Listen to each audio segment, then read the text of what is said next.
এগুলো আমাদের রাষ্ট্রীয় সম্পদ। যে যাচ্ছেন ফিরাই দিয়ে আসেন, ভালো করে বলতেছি, ফিরাই দিয়ে আসেন। সবার ভিডিও ফুটে যাচ্ছে, যে যা নিয়েছেন ফিরাই দিয়ে আসেন। সাধারণ ছাত্ররা কিন্তু রাস্তা থেকে ওঠে নাই। আমরা কিন্তু এখনো দেশের প্রথম ধাপ মাত্র স্বাধীন করছি, পুরাটা হয় নাই। দয়া করে বলতেছি, যারা রাষ্ট্রীয় সম্পদ নিচ্ছেন ফিরাই দিয়ে আসেন, সসম্মানে ফিরাই দিয়ে আসেন বলতেছি। একটা এখান থেকে স্থায়ী পর্যন্ত বের হবে না। আপনাদের বলতেছি, স্থায়ী পর্যন্ত বের করবেন না। দয়া করে বলতেছি, ফিরাই দিয়ে আসেন যে জানিতেন। আর থানাটা আমাদের রক্ষা করতে হবে। আপনাদের দায়িত্ব, আমার দায়িত্ব, এরা যেন পরবর্তীতে লুট করতে না পারে। সারা দেশে কিন্তু অনেক লুট চলতেছে, এই জন্য আমার সাধারণ ভাইরা সারা বাংলাদেশে কিন্তু এখনো মরতেছে এদের জন্য।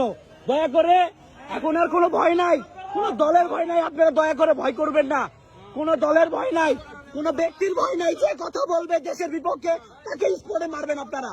কোনো ভয় নাই, আপনাদের ভয় নাই, কেউ মারবেন আপনাদের। আর জীবন আমরা দিচ্ছি, ভয় নাই। কোন দল এসে জীবন দেয় নাই, মাথায় রাখবেন।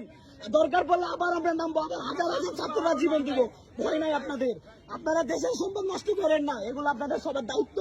রাইখা দেন, রাইখা দেন, কেড়ে নেন, দরকার পড়লে না রাখলেও মারে নরে। দেশের সম্পদ বেরোইতে দিয়েন না, দিয়েন না। আমাদের ছাত্রগুলো ডাকেন আসে।